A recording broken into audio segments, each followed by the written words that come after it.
Well, ngayon po ay dadako tayo sa pinaka-importanting bahagi po ng ating service. Amen? And always put in your mind that every time that we are listening to the preaching of God's Word, hindi po yung tagapagsalita. Ang Diyos po ang siyang nagsasalita po sa atin. So this time, let me request all of you to please open your Bible in the book of Philippians. Philippians chapter 2, please. Philippians chapter 2. At bibigyang pansin po natin ang sinabi po ng verse number 12 up to verse number 16. Philippians chapter 2 verses 12 to 16. Kung nakita na po, let me know by saying Amen. Sa lahat po ng kasama natin sa online, so kami po'y masaya, nakapiling po namin kayo. And we are praying na makasama rin po namin kayo dito sa mga kasama naman natin at nakakapanood po sa atin na nasa iba't ibang bansa, naway makasumpong po kayo ng church na nagtuturo ng salita ng Diyos. Philippians chapter 2 verses 12 to 16. Wherefore, my beloved, as ye have always obeyed, not as in my presence only, but now much more in my absence, work out your own salvation with fear and trembling. For it is God which worketh in you, both to will and to do of his good pleasure. Do all things without murmurings and disputings, that ye may be blameless and harmless, the sons of God without rebuke, in the midst of a crooked and perverse nation, among whom ye shine as lights in the world, holding forth the word of life, that I may rejoice in the day of Christ, that I have not run in vain, neither labored in vain. For the second time, I would like to request all of you, the congregation, to please read verse number 15 only. Ito po ang ating magiging key text sa ating pong mensahe na pinamagatan ko pong glowing in the dark. Let us glow in the dark. Okay, verse number 15, everybody please begin.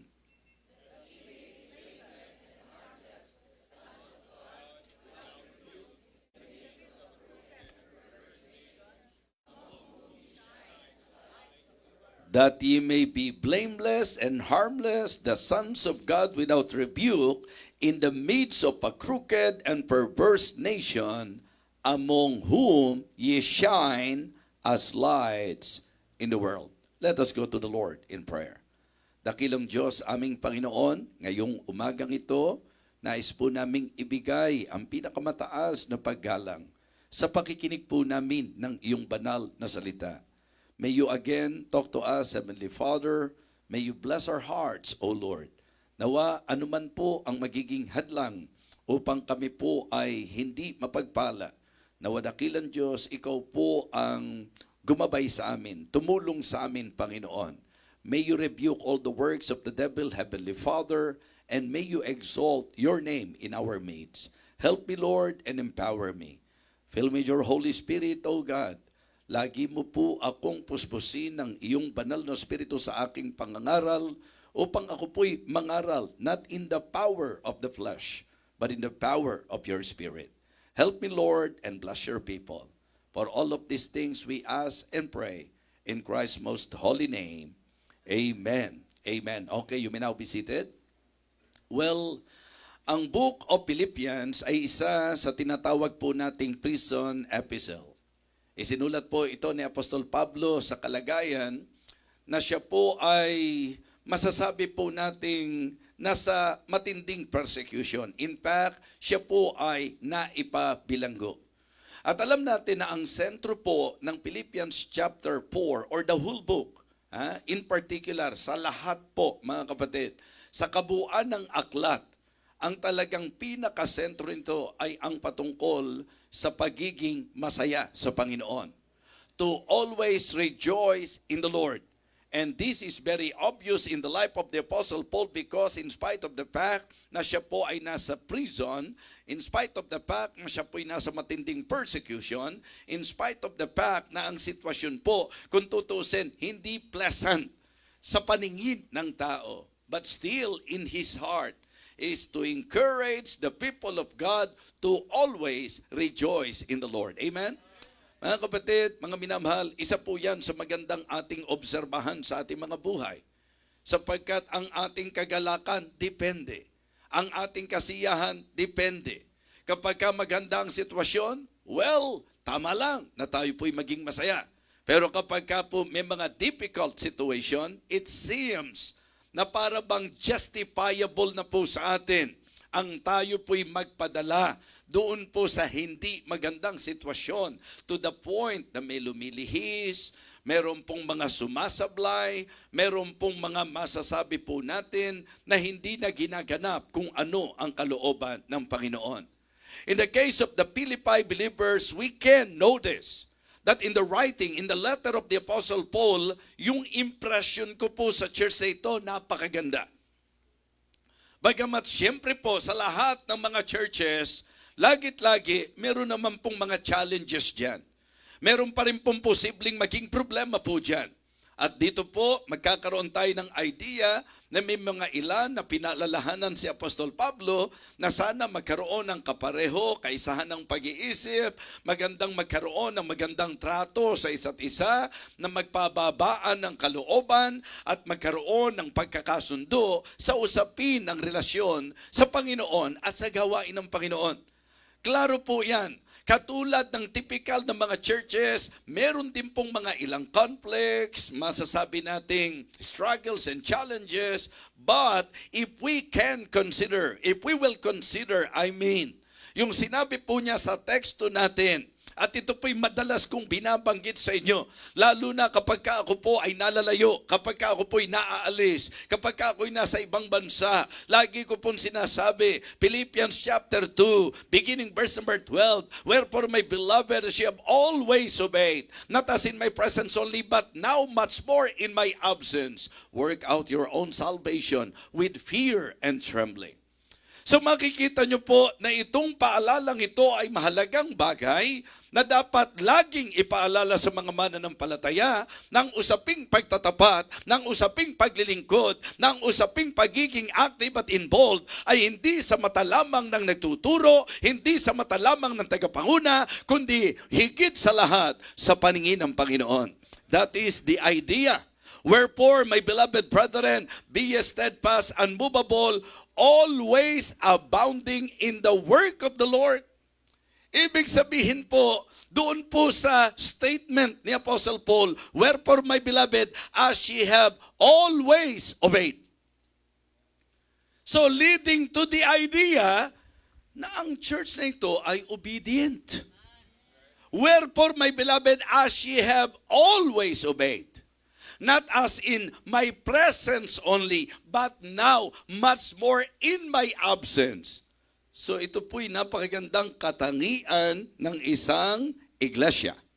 Na ang mga miyembro po ay masunurin sa Diyos sa harap o sa likod ng kanilang pastor. Sa kalagayang nakikita o hindi nakikita ng tagapanguna. At yun po ang motivation ni Apostle Paul. If you can just consider the heart of the Apostle Paul while he is telling them about this. Ang sabi niya, wherefore my beloved, as ye have always obeyed. Kumbaga, kung paanong lagi kayong tumatalima, lagi kayong sumusunod. Kung paanong nandyan ako, lalo na ngayon, nawala ako. Mga kapatid, ito po ang isang magandang maging orientation at training po ng tunay na church ng Panginoon. Na ang katapatan natin hindi sa paningin ng tao. Amen? Wherefore, my beloved, as ye have always obeyed, not as in my presence only, but now much more in my absence. Ang sabi po niya, work out your own salvation with fear and trembling. At ang isang larawan sa totoong Kristiyano, for it is God which worketh in you. I am telling you, brethren, na pagka ikaw ay totoong Kristiyano, ang gumagawa sa iyo ay ang Panginoon. Amen? Meron pong tinatawag nating operation ang Panginoon sa buhay ng mga tinuod na Kristohanon. Amen? Akala ko nasa conference pa ako. Pumapractice po kasi ako doon sa... Akala ko nahandoon pa ako sa... Yung mga totoong Kristiyano, mga kapatid, sa katotohanan, yung ating pong buhay nasa pagkilos na ng banal na Espiritu. So yun ang hope. Yun ang reason doon sa expectation. Because very clear to Apostle Paul, and this is the teaching na dapat maintindihan natin na kapag ka ikaw ay totoong ligtas na o luwas na, amen?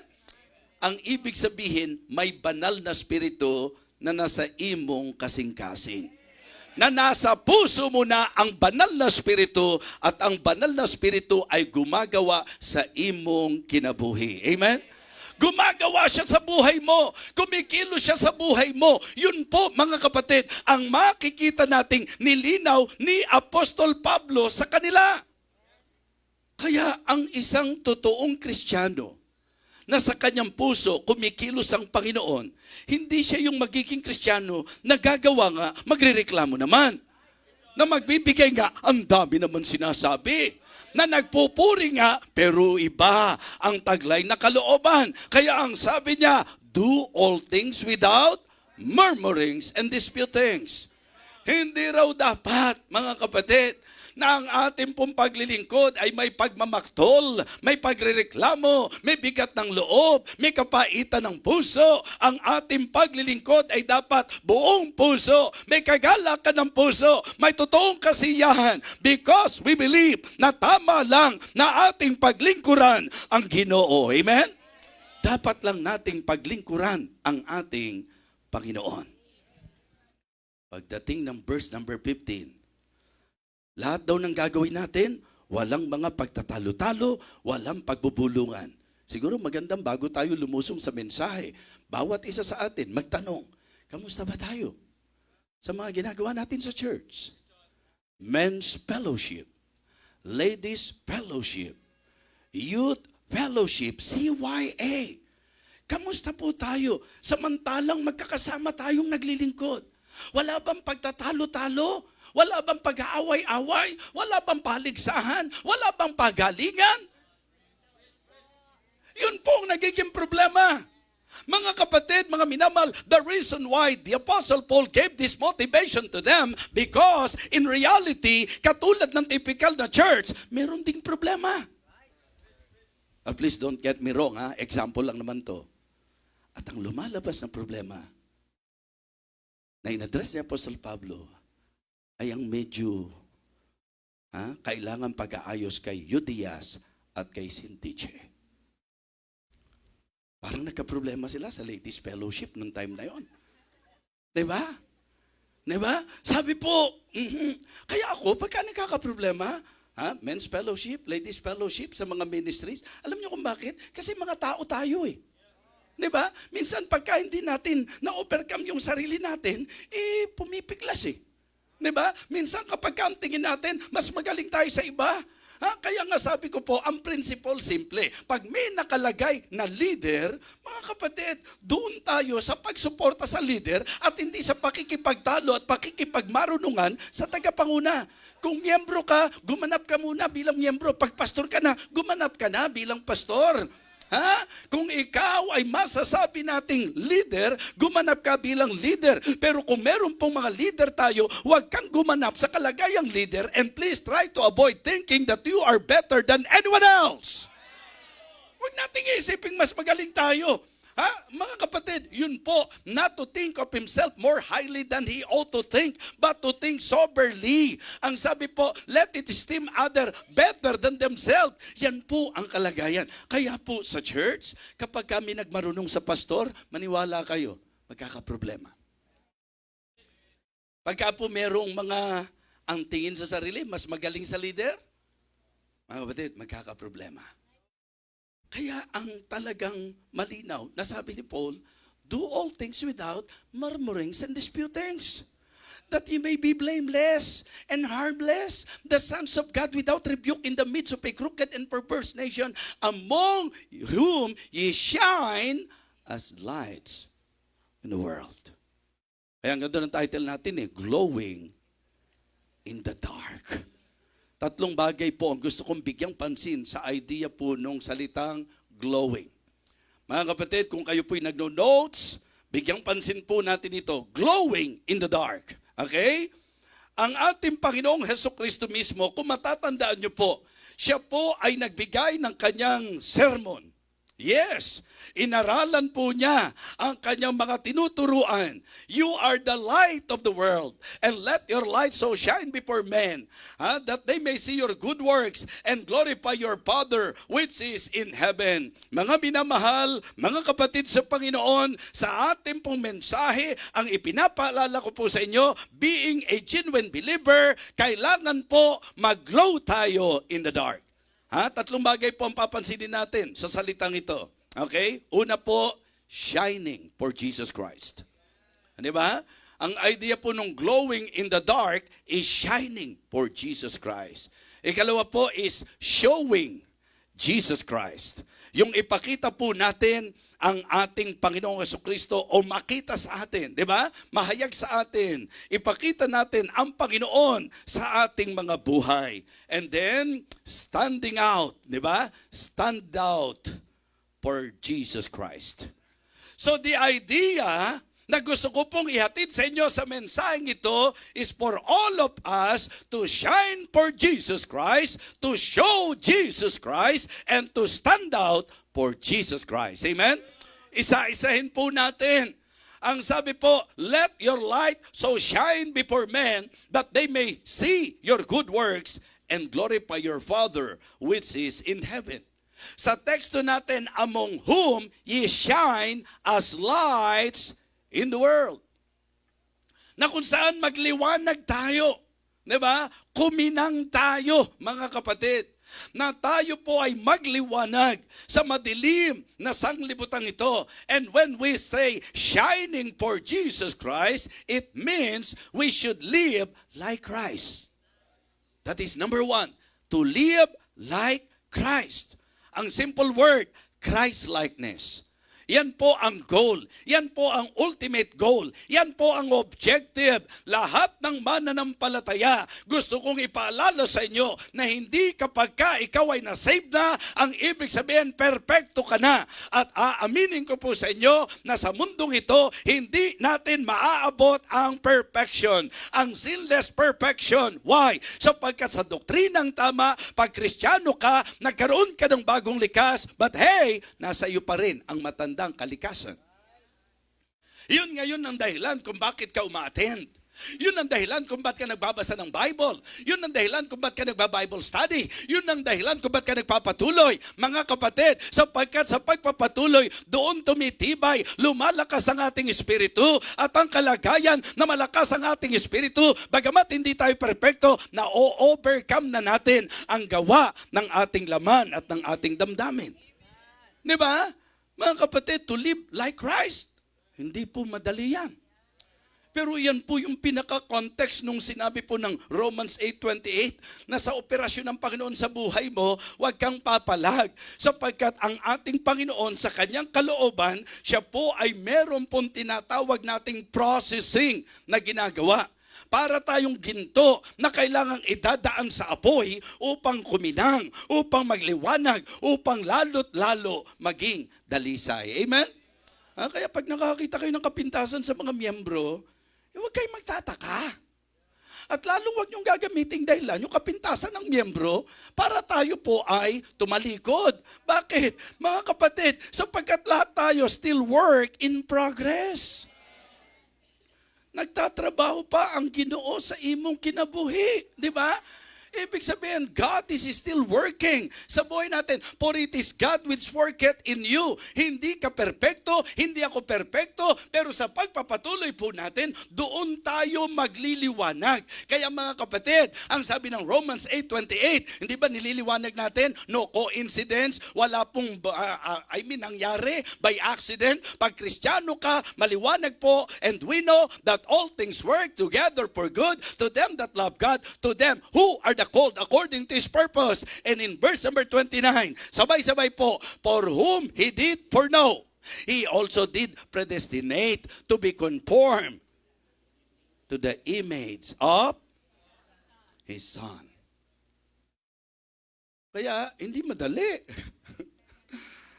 Hindi ba? Kasi ang totoo niyan, hindi naman tayo talaga yung direct light. We are just the reflection of the true light.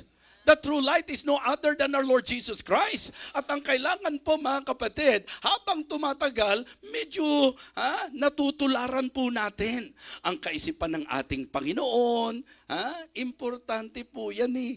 Kaya nga ang sabi niya, maliwanag po, the same chapter, nung inaareglo niya ang mga conflict at ang mga hindi pagkakasundo, ang sabi niya, ang susi ng lahat, let this mind be in you, which was also in Christ Jesus, who being in the form of God, thought it not robbery to be equal with God. Diyos siya, pero hindi niya inaring dapat panangnan ng pagkapantay niya sa Diyos. Nagpasakop siya, mga kapatid, Panginoon siya, Diyos siya, pero hinubad niya ang kaluwalhatian ng isang Diyos at nakipantay sa tao. Ang ibig sabihin, malaki ang problema na hindi ka leader, nakikipantay ka sa leader. Hindi ka leader, nagmamagaling ka sa leader. Kaya nagkakaproblema. So yun ngayon ang concern ni Apostle Paul na maiayos yan kasi hindi kayo magliliwanag pagka ganyan na kayo-kayo hindi magkasundo. Mga kapatid, atin-atin lang ito. Pero isa to sa observation ko, how come na sa church, almost everybody is claiming na Kristiyano. It means may Espiritu ng Panginoon. Pero bakit may mga miyembro na parang ang hirap magkasundo?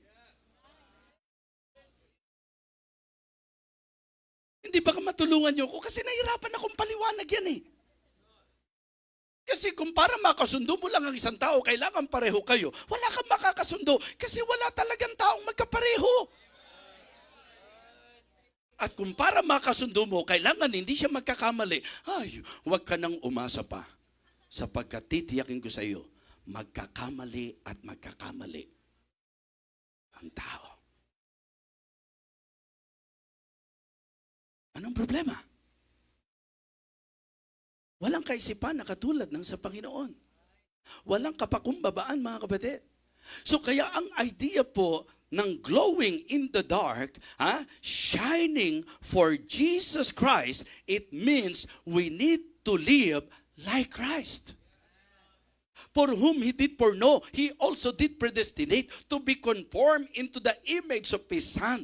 Kaya kapag may testing ka, kapag may trials ka, kapag may mga challenges, kapag may mga katitisuran, ang solusyon dyan, hindi po mag-react, ang solusyon dyan, magpasako sa paggawa ng banal na Espiritu, sapagkat yan po ang isa sa pagpoproseso ng banal na Espiritu sa atin upang tayo po ay mabuhay na kagaya ng Panginoon. Amen? Opo, pag may nakasakit sa iyo, ano gusto mong gawin? Gumante, di ba? Pag may namintas sa iyo, sana ba kung Ilocano yung namintas sa iyo? Kasi pagka ang Ilocano namintas sa iyo, ang ganda ng ibig sabihin ng pintas sa mga Ilocano. Di ba? Kaya minsan si Mother Pearl, na pagbibintangan ko, Ilocano to eh. Kasi pintas ng pintas to eh. Ay, ano pala, napintas na balasang, di ba? So, ang ibig kong sabihin, mga kapatid, mga minamahal, importante na tayo po sa ating buhay habang tumatagal. Yung bang natututo kang magtiis? Yung bang merong mga, hindi ka nais-nais, pero iyong tinitiis? Mga kapatid, ang ganda ng rhyme, ano ho? May mga hindi ka nais-nais, pero iyong tinitiis. Tama? Kung hindi, huwag nating daanin sa paglilitis. Amen? Di ba, kung ang magiging basis mo, yung mga tao sa paligid mo, maapektuhan ka eh. In fact, ang lalong pangit sa mga Kristiyano, yung bang mga kaisipan at pag-uugali, nako, makita ko pa lang siya, kumukulo na ang dugo ko. Sipin niyo po yun, no? Kilabutan ka, kung Kristiyano ka, ganyan ang klase ng... We need to live like Christ. Si Jesus Christ, minamak ang panganalangin niya, patawarin mo sila. Sapagkat din nila nalalaman ng kanilang ginagawa. So anong ibig ko sabihin? Pag kami somebody sa church natin na ginagawa ka ng hindi maganda, imbis na magalit ka, imbis na magwala ka, Panginoon, patawarin mo siya sapagkat di niya nalalaman ng kanyang ginagawa. Ganun ang sasabihin mo. Diba? Panginoon, patawarin mo siya sapagkat di niya alam ang kanyang sinasabi. Yan, ganyan po ang gagawin natin. Yan na i-apply natin mula ngayon. Huwag yung kapag ka merong ganun, nakikipagsalubungan ka, ano, gusto mo, sabunutan na lang tayo. Hindi po pwede, mga kapatid. Hindi pang Kristiyano yun. Di ba? Mga kapatid, it means we need to live like Christ. Ha? Siya po ang ating dapat sinusundan. Ang kalooban ng Panginoon bilang mga Kristiyano, di ba naalala niyo yung kanta nating Stepping in the Light? Trying to walk in the steps of the Savior. Mga kapatid, it means to love like Christ. Di ba? For us to shine for Jesus Christ, we need to live like Christ and we need to love Christ. To love like Christ, mga kapatid. Yung kung magmamahal tayo, kung paanong inibig tayo ng Panginoon, kung paano magmahal ng Panginoon. Kaya hindi na problema ang forgiveness kung magmamahal ka na katulad ng pagmamahal ng Panginoon. Hindi na problema yung understanding kapag ka po nagmahal ka na katulad ng sa Panginoon. Ang understanding at ang pagpapatawaran ay manifestation ng tunay na pagmamahal. Pag nagmamahal, nagpapatawad. Pagka nagmamahal, umuunawa. Pagka nagmamahal, nagsasaalang-alang. Kapag ka nagmamahal, nagtitiis. Kapag ka nagmamahal, mga kapatid, nagtitipid. Amen? Siyempre, nagmamahal dapat medyo nagtitipid. Tinitingnan ko lang kung nakakasunod kayo sa mensahe natin. Baka mamaya, ganyan kayo ng ganyan. Di nyo naman naintindihan ang sinasabi ko. Meron kasing mga ganong Kristiyano O bakit parang salita lang naman ng salita si pastor, ikaw oo ka lang ng oo. Ay, alam mo ang tawag dyan, listening by faith. Amen? Alam kong tama yung sinasabi ng pastor. Ingat. Diba? Ingat kapag ka nakikinig tayo. And then, to shine for Jesus Christ, what is number 1? Live like Christ. Number 2, love like Christ. And number 3, lift up Christ. Diba? Para magliwanag tayo, wag tayo ang Panginoon ang itaas natin. Ang Panginoon ang ipakita natin. Yun po ang ating i-consider sa point number 2. Mga kapatid, glowing in the dark, una po, it means to shine for Jesus Christ. Second, to show Jesus Christ. Diba? Ibig sabihin, ipakita natin ang Panginoong Hesukristo sa buhay natin. Tingnan niyo po ang sabi po ng verse number 15. That you may be blameless and harmless, the sons of God without rebuke, in the midst of a perverse and crooked nation, among whom ye shine as lights in the world. Mga kapatid, ang idea po ng tayo ay makita ang Panginoon sa atin. Kinakailangan, we need to live like Christ. We need to love like Christ. It means to say, we will love sacrificially, sincerely, and steadfastly. And we need to lift up Christ sapagkat siya po ang dapat binibigyan natin ng honor, ng masasabi nating parangal at kaluwalhatian sa lahat-lahat. Amen? Holding forth the word of life. Ang sabi ng verse number 16. Holding forth the word of life, that I may rejoice in the day of Christ, that I have not run in vain, neither labored in vain. Showing Jesus Christ, number 1, by our conduct. Number 2, by our character. And maging sa ating pong communication. Ang sabi po that he may be blameless and harmless. Ito yung kung paano tayo nakikita ng mga tao. Pagka yung character naman, kasi ang difference ng dalawa, meron po akong binigyang pansin sa idea po ng difference ng dalawa. And I believe, mga kapatid, makikita nyo po, ang character daw po, ito po'y pumapatungkol sa internal moral compass, core values, and established virtues. It represents who you are when no one is watching. Diba? Yung conduct po refers to your observable behavior, actions, and manners. Nung tiningnan ko po ito, kasi nung gumagawa po ako ng magiging puntos sa aking pagpaprocess, sabi ko, parang nagagamit natin yan interchangeably. And I believe, sa paggamit naman natin, tama yung concept natin. Pero ang maganda lang na makita po natin sa usaping Kristiyano, mahalaga ang usapang nakikita sa buhay mo at lalong mahalaga yung inner being mo, yung ikaw mismo, yung totoong ikaw. Amen? Mahirap mag-expect ng magandang manifestation sa labas kapag hindi maayos ang kalooban. Kaya ang isang dapat ibinibuild sa atin, character talaga. Diba? At ito'y mahalaga sa pagbibigay ng idea sa dapat pinapahalagahan po natin. Diba? Yung morals, core values, importante po yan. Diba? Minsan, naiisip ko, ano ang kaibahan ng pong character at reputation? Diba? O kaya attitude, I mean. Diba? Attitude and character. Kasi pagka tinignan natin ang tao sa pangkalahatan, parang ganito po eh. Pagka hindi maganda yung nakikita sa tao, may attitude to. Diba? Yun po yung nasasabi natin. May attitude tong taong ito. Kapag ka naman po positibo, kasi may character yan. Na kapag ka tinignan natin, ang idea, usapang ugali at pagkatao po yan eh. Di ba?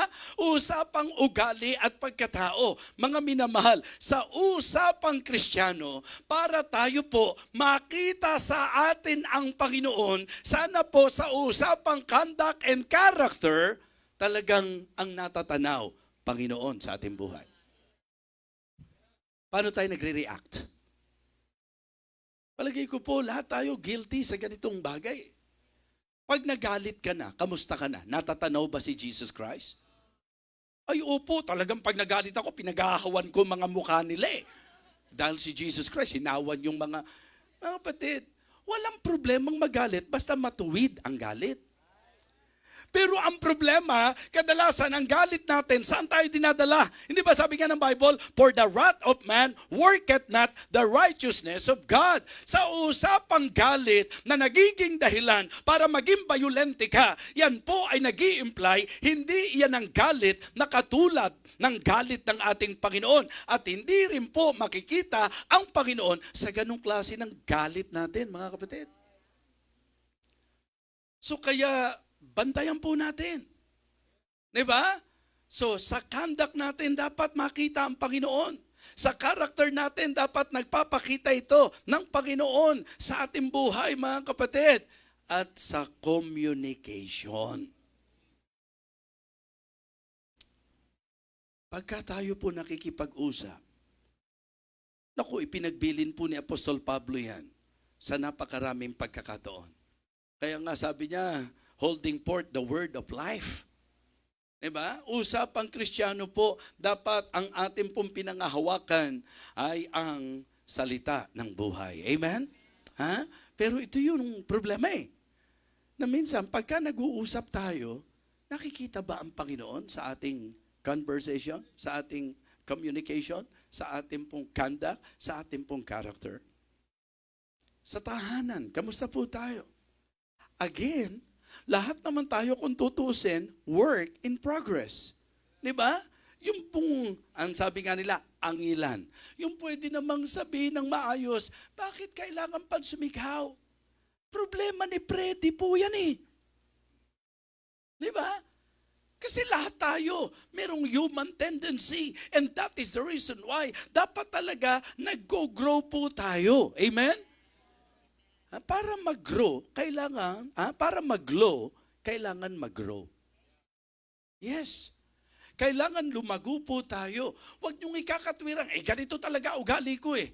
Kung hindi mo kayang tanggapin ang ugali ko, pasensya ka. Ang tanong, anong klaseng ugali meron ka ba? Hindi dapat katwirang Kristiyano yan. Hindi po pwedeng magtanggapan tayo ng mali. Ang dapat habang nagpapatuloy tayo, na itatama, na itutuwid ang mali.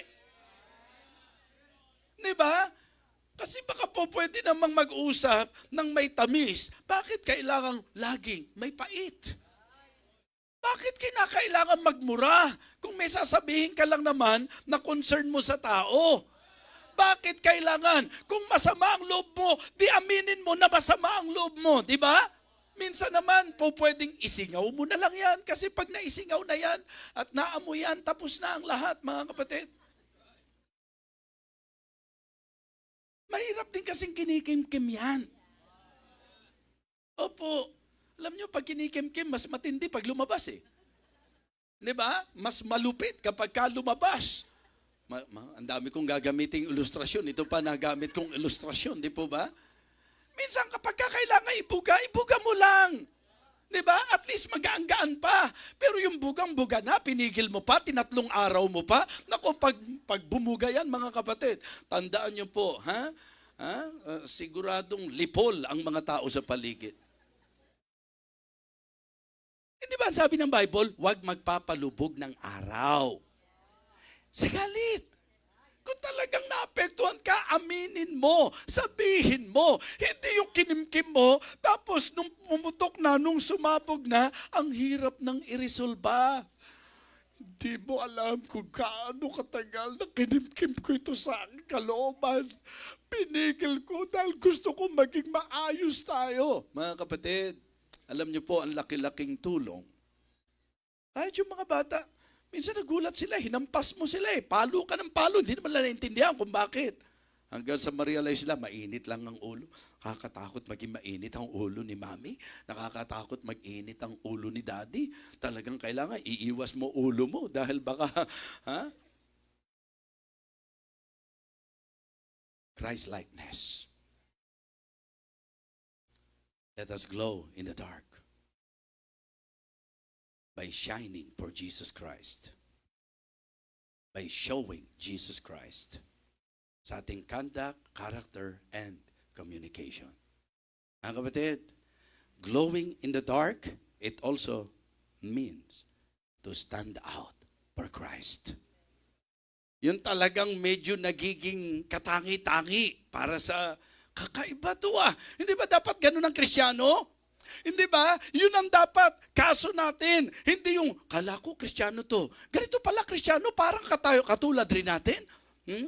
Ganito pala Kristiyano, kakaiba. Mas malala pa sa atin. Mahirap yung ganong klaseng kakaiba eh. Bakit kaya compose lang siya? Bakit kaya hindi siya pala ganti? Bakit kaya parang controlled siya? Bakit kaya ang bait-bait niya? Bakit kaya napakaganda ng kalooban niya?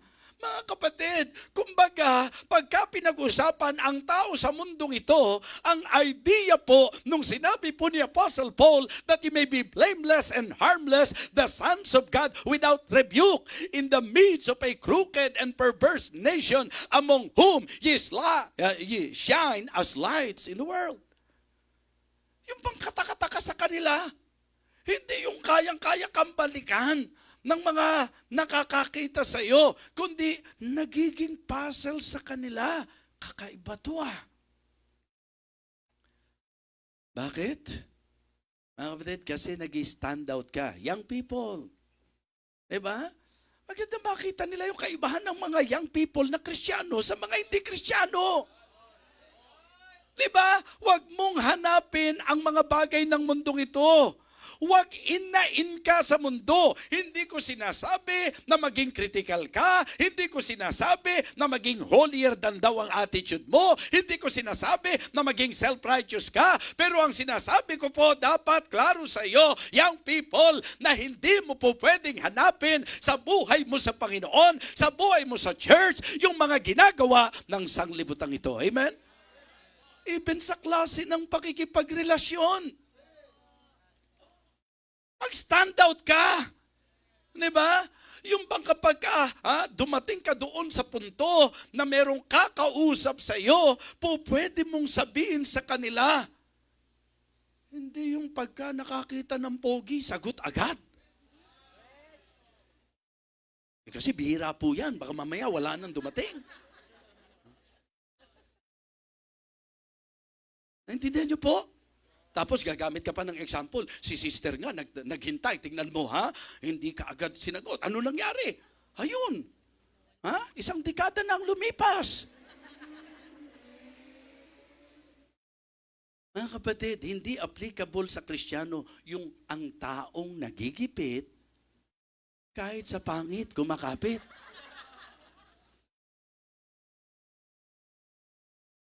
Kung ano po yung kaisipang Kristiyano nung ikaw ay nasa edad pa na hindi pa ganon na nalalagpasan ang kalendaryo. Dapat hanggang ngayon, ganun pa rin yung standard mo. Hindi pwedeng good looking lang. Kailangan godly. Kailangan Christian talaga. Tama? Young people, sasabihin mo in love ka, samantalang ang attraction mo, outward beauty, nagandahan ka lang. Di ba? Naputian ka lang. Ito na ang pagkakataon para makalaya na ang lahi namin sa lahing maiitim. Di ba? Ang problema pagka ganun, pati plano mo at balak mo maitim din eh. Dapat ang motive tama. Amen? Mga kapatid, mga minamahal, ang ibig ko pong sabihin, dapat sa mga totoong Kristiyano, young people, ang magandang marinig nila sana, uy, alam mo sa church na yan, kahit magbo-boyfriend at mag-girlfriend, hindi sila yung laya na lahat ng gusto nilang gawin. Di ba?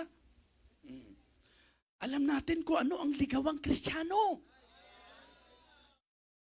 Hindi patago sa magulang. Hindi pailag sa pastor. Alam niyo po kung sino yung mga konfidenteng nanligaw? Yung alam nila na wala silang masamang plano. Oho, kaya nagpapaalam. Bawat dalaw may PM eh. Diba? Yung bang idea na mag-a-approach na po sana ako o alam na ba ng parent? Opo, nagpaalam na po ako sa parent. Kahit kayo mismo, i-enjoy nyo eh. Kaya pag kami nagpapaalam sa akin, ano kaagad ang sinasabi ko? Kung okay sa parent niya, lalo na sa kanya. Kung okay sa kanya, okay sa akin. Diba? Alam nga naman pilitin ko yung tao kung hindi okay sa kanya. Naintindihan niyo po? Hindi ko po pwedeng gamitin ang pagkapastor ko. Oo, napupugian ako sa kanya. Sagutin mo na kaagad ha? Sayang yan, baka isang araw, lalapit-lapit ka sa kanya, iyak ka pa, ba't ko pa kasi sinagot? Hindi ganon. Diba? Kung ikaw manliligaw, wag kang sasama ng loob sa akin pag sinabi kong, tanungin mo siya kung payag siya. Kasi mahirap namang sagutin kita, baka maging tayo. Delikado yun. Delikado yun. Kaya yung mga pasimple-simple, di ba? Mga young people na patago, mag-isip-isip kayo. Di ba? Tandaan nyo po yan, isang araw iiyak ka. Bakit? Kasi tinago mo, hindi ka nagabayan. Dahil hindi ka nagabayan, arya ka ng arya. Ano nangyari sa iyo ngayon? Sa kaulihan. Sasabihin mo, ito pa talaga ang guhit ng aking palad. Hindi guhit ng palad yan, galis ng palad yan mga kapatid. Kamutin mo ng kaladril. Diba sometimes yun eh. Diba? Huwag kayong gagawa ng desisyon ng walang gabay para maging maayos ang lahat, mga kapatid. So, ang ibig ko pong sabihin, dapat ang Kristiyano nag-stand out sa usapan ng purity, sa usapan ng mga purposes, at sa usapan ng proclamation. Kaya nakaka-bless ng mga young people, active sa church, may award sa school. Diba? At hindi rin ganong impressive yung may award sa school, pero di mo makita sa gawain ng Diyos. Opo. Ibang-iba yung saya. Uy, nakakatuwa yung mga young people dyan sa Living Water. Diba? Kasi nung nakita ko, natutuwa ako doon yung Sister Wenny yata ang pangalan nun. Sasabihin mo, ay, hindi po young people yun. Mukha lang pong young people yun. Nakapuntos kayo, ha? Di ba?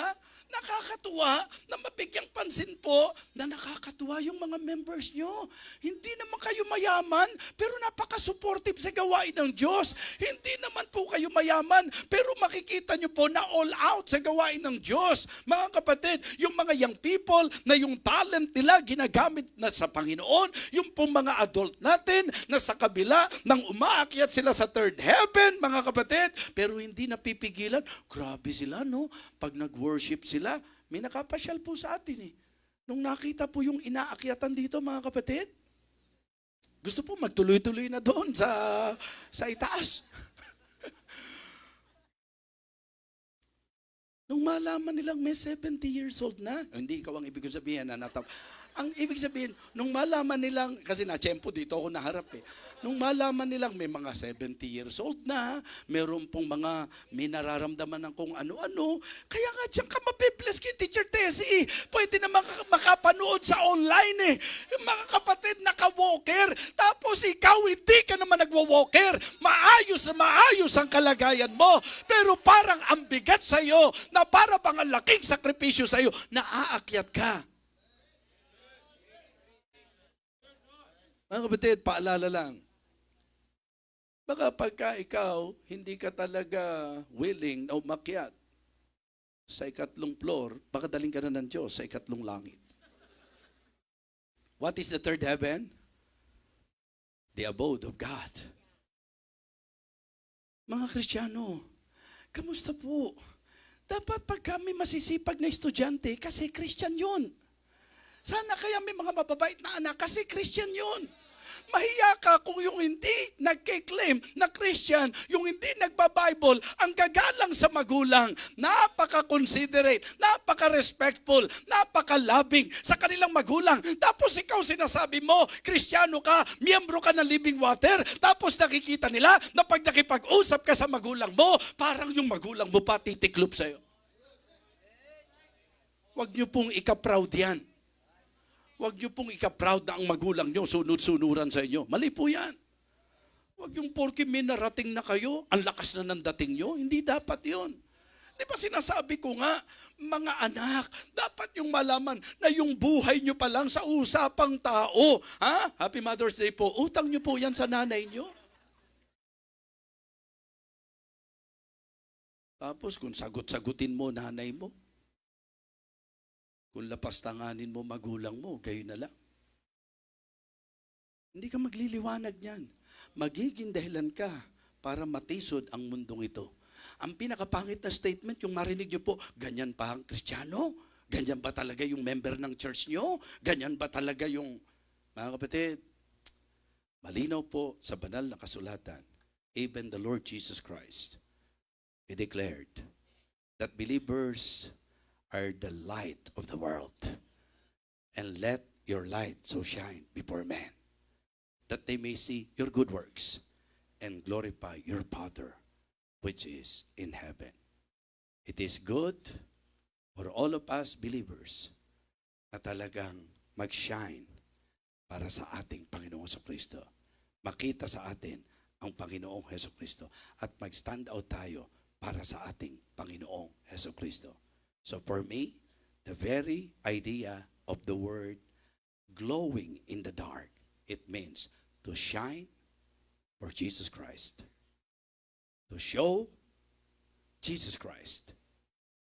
And to stand out for Jesus Christ. Ang binigyan ko po ng emphasis, live like Christ. Love like Christ. And lift up Christ. Ang linaw. That they may see your good works and glorify your Father which is in heaven. May mga magulang na matutuwa kapag proud ang anak nila na kayo ang magulang nila. Kaya minsan, para pong preaching, pagka may mga nagsasabi, ito po natutunan ko po sa pastor natin, titiyakin nyo pong pagka sinasabi nyo po yun, tiyakin yung tama yung sasabihin nyo. Dahil may ilalagay nyo ko sa alanganin. Now, sana po sa tamang puntos natin, sana po pag sinasabi mong Christian ka, tiyakin po natin, hindi natin na ilalagay ang pangalan ng Panginoon. sa alanganin. Let them that nameth the name of Christ depart from iniquity. Do not they blaspheme that worthy name by the which you are called. Let us glow in the dark. Tumayo po tayong lahat.